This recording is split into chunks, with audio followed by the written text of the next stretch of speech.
Memory transcription subject. Slanek. Venlo Space Corps.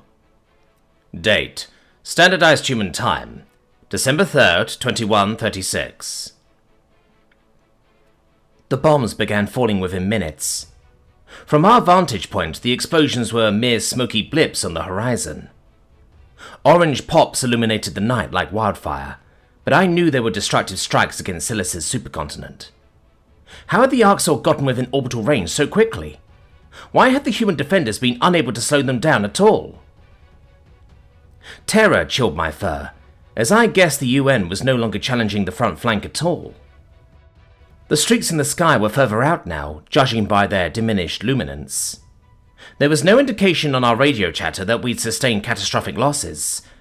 I believed in my predators too strongly to accept that the defensive line was wiped out upon arrival. That led me to believe the Terrans chose a strategic retreat. I think the Blue Helmets have abandoned us. Marcel's hazel eyes were bulging as he held Vint against his chest. Burla, do you know the quickest way to the spaceport? The Tallfish General scuttled forward anxiously. What? You're not defending the planet at all? So you are just leaving us to die? General, honestly, I don't think Silas is our concern. The UN wants the best fighting chances. It seems they're taking up a position elsewhere. There's billions of civilians. Kids. There were kids on Earth too, Marcel snapped, before drawing a shaky breath. I'm sorry. I know the Tallfish populace had nothing to do with it, but I get us not wanting to lose more human lives. Honestly, my friend's anger made perfect sense. The emotional distress was visible in his eyes. It was unreasonable to expect the humans to fight tooth and nail for an enemy, even if they'd done so on the Cradle. The difference was that the Khajiit Union was stopped before they could do any damage to Earth. Even I harbored a grudge against the Tallfish for the heartache the raid caused. General Birla hadn't seen human cities buried in rubble, and predators burned half alive. She hadn't watched massive soldiers drop to their knees, sobbing brokenly. After the vengefulness that surfaced in the following week, I would have paid the Terrans to glass this planet themselves. It was merciful that cooler heads found reasons to accept a surrender at all. Please, Marcel. I know you, and all of humanity has suffered, but how can you let children die? Burla pleaded. The human covered Vin's antenna carefully. Funny. I remember wondering aloud how the Federation could slaughter us, saying those exact words to Slanek. Just like you are implying about us. If it was my call, Burla, I would save as many lives as I could. Then save some of us, however many you can. I am. I'm saving you and Vint. Marcel placed the Tallfish child atop his helmet, adding another adornment to his cranium. Vint had been quiet ever since the bombs started falling.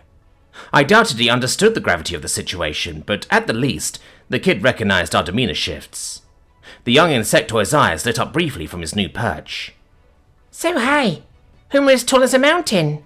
Vint giggled. My best friend quickened his steps. We're about to be much higher, because Burla is taking us to the spaceport, right? Are we going to evacuate? The Tallfish General cleared her throat. Yes, follow me.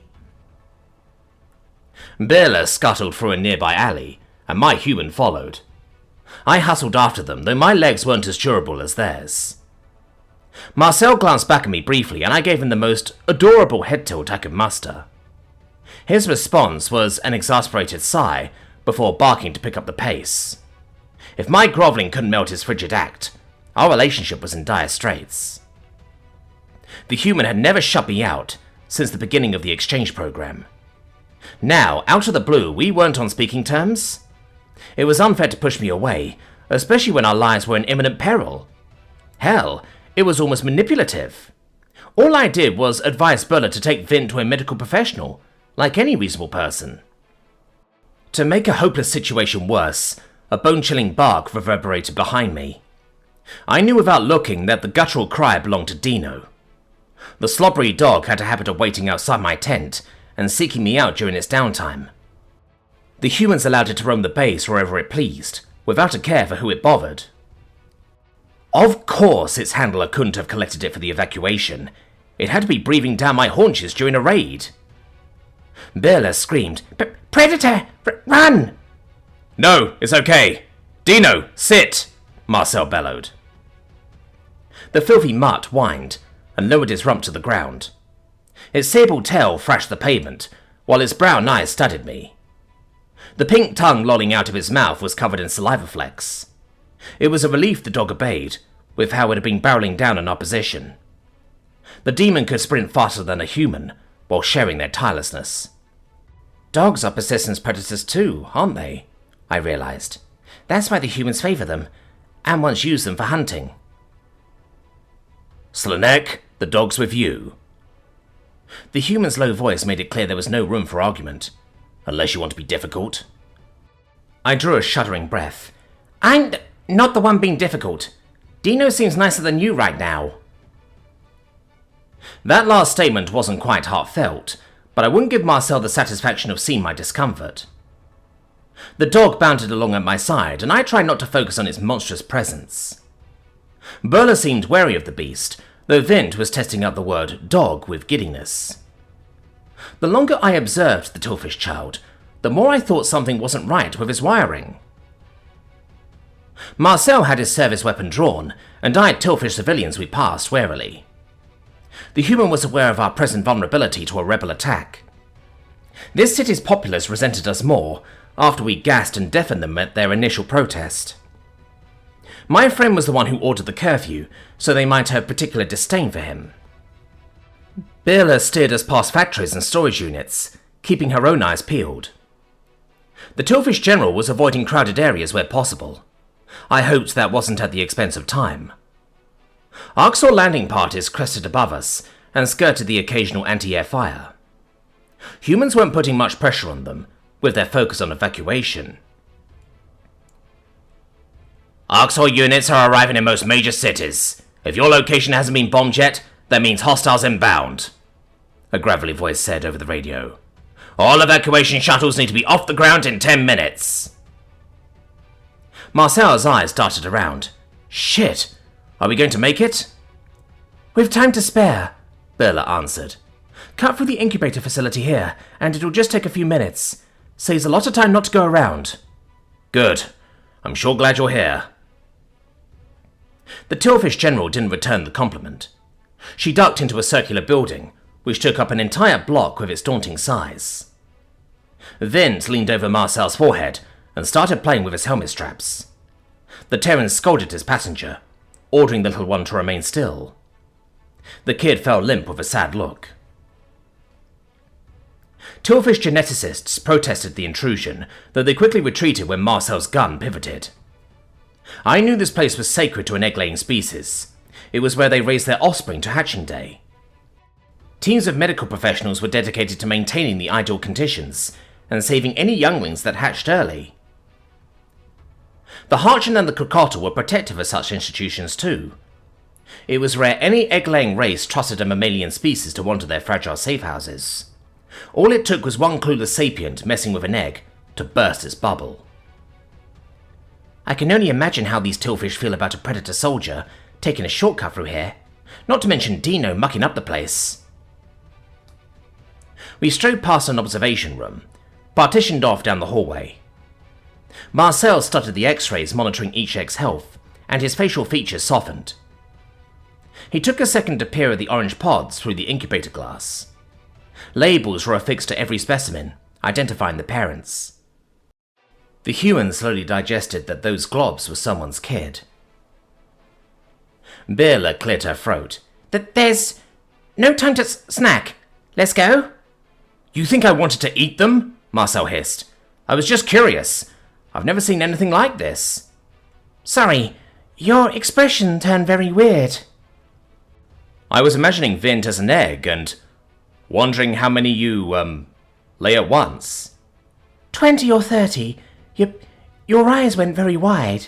Is that, normal? I'm just surprised. That is a lot. Where are Vint's siblings? Thrown away, the child cheered. I'm the chosen one.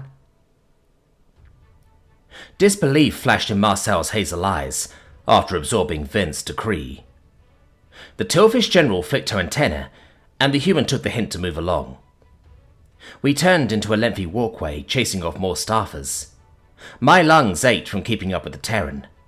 Dino's nightmarish presence wasn't helping me breathe either. Burla sighed. Maybe I shouldn't have told Vint the honest answer. You throw your eggs away? Marcel asked, in a voice that crept an octave higher. I don't know how to respond to that. It's not like that. Please, let me explain. These days, most tillfish decide how many children they want to have. 20 is a lot, like you said, and all at once. It's a tall order. Yeah. I see why parents wouldn't sign up for that. So you decided you wanted one kid, Burla? Vint is the lucky one, like he said. You see, we used to hold an average of about 5 eggs kept. Ever since first contact, more people wanted 1 or 2, like the other races. Huh. It must have looked like other species had it easy compared to you. Indeed. With technology nowadays, we can pick which eggs are most viable early on. Doctors run tests to avoid defects, and they can find positive traits too. Vint was predisposed to intelligence, so I chose him. Burla led us past a spacious laboratory, and explained its features quickly. Microscopes and testing machines lined the room, along with bins of tillfish eggs. This gave Marcel a visual of how large a litter was. Honestly, each jar looked like one of those gumball machines on Earth. I doubted humans could handle that many offspring. I couldn't imagine juggling 20 newborns at once. The Venlord devoted ample time rearing a single child. It wouldn't surprise me if the tillfish had to abandon their weakest young in the past. How else would the herd survive without sacrifices? That was a lot of mouths to feed, prior to the post-scarcity era. It made it somewhat understandable why they became omnivores. Exit out the rear door up ahead and cross the street. We almost made it to the spaceport. Burla clicked. Vint bounced on the Terran's helmet. Awesome! To space with humor! The tour had been a welcome distraction from the Arxor raids transpiring outdoors. Inside this stone building, I couldn't see the explosions peppering the skyline. But it was time to endure the final chaos and face our grisly reality once more. Marcel slunk forward with caution, leading the way to the exit. The paranoid predator still hadn't lowered his gun. Dino's ears perked up, and the beast projected a fearsome bark. The sudden noise, thunderous and throaty, nearly made me tip over from fright. The dog's hackle fur rose, and it began outright growling. I knew it all along. The vile predator was going to attack at random. I could feel my insides twisting, and my legs turning into paste. What is it, boy? Marcel paused at the door and turned his head toward the canine. You hear something? It's ravenous. It's gone feral, I screamed. My best friend bit his lip with displeasure, holding back some snide remark. Dino cemented its intensity further, belting out a series of harsh barks. Marcel inched several steps back and held up a hand for us to wait. Because of a dog's hunger fit, my human was wasting precious time. I'm so sick of this non-sapient thing. It's dangerous, and I'm tired of the Terrans treating it like a pack member. A dangerous thought crept into my mind, and I unclipped my sidearm. This was the perfect chance to put Dino down.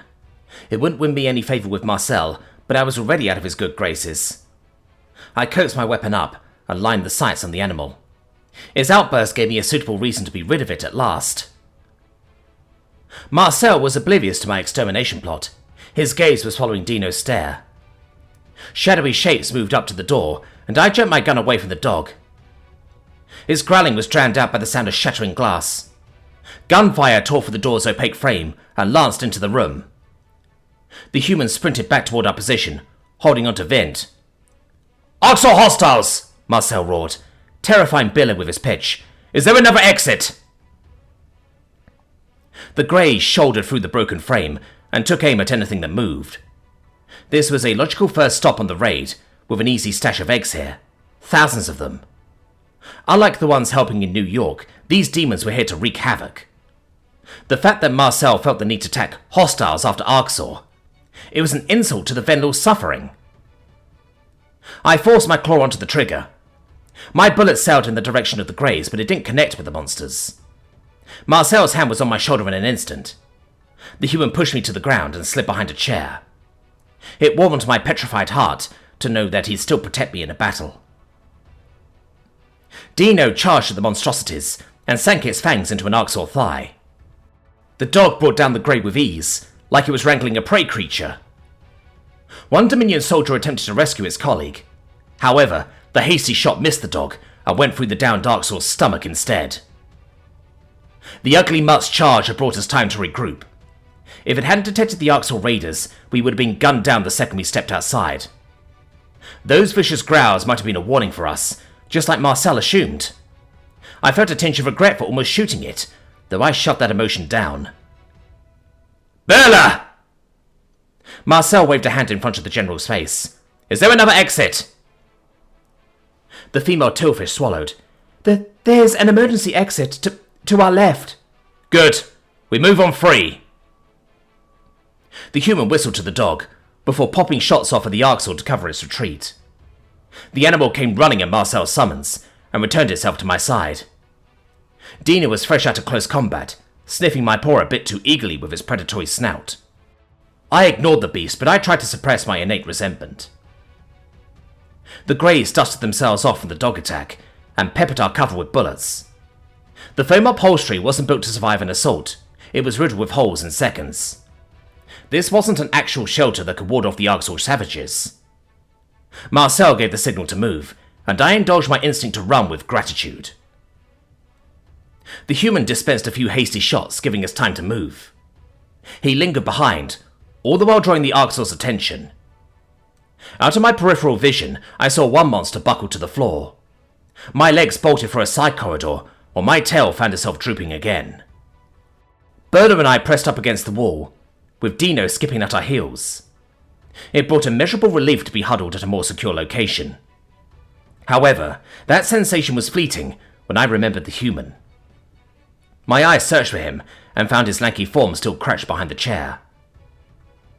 Marcel had taken out another Grey, but their raiding party could afford a few losses. The humans were surrounded and would be mowed down the instant he stood up. His hands cupped Vint against his chest, gentle affection in his gaze. An unimaginable sense of loss gripped my heart when I realized the primate was pinned down. The thought of anything hurting Mark makes me weak at the knees. He's someone I love being around and who I trust above all others. My human deserves to make it out of here, I muttered to myself. My shaking paws became still, as that motivation spurred a return to my training. I poked my head out from behind the wall and shouted for the Arxor's attention. Marcel widened his eyes, gesturing at his throat. There was no chance I let such a wonderful soul sacrifice himself for my sake. I did my best imitation of an injured squeal, fully earning the Grey's attention.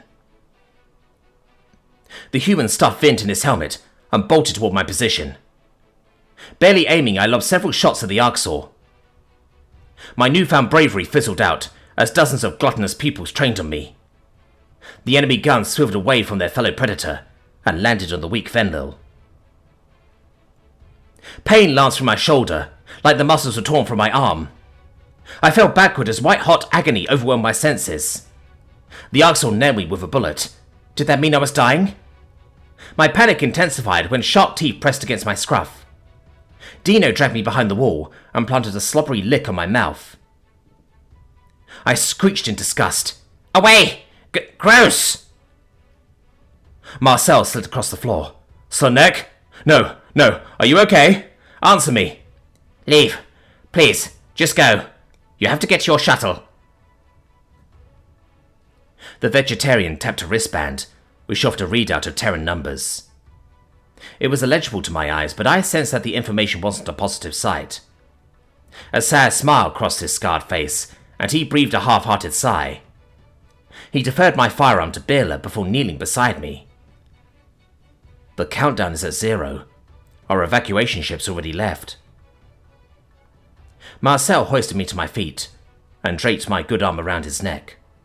We're stuck here. Utter defeat crushed my spirit, realizing we were stranded on a forsaken world. So this was how the unlucky soldiers felt on the cradle, fighting a hopeless fight. There was no escape from Silis, and no humans coming back from us. With the Arxel swarming every settlement, our deaths were all but a guarantee.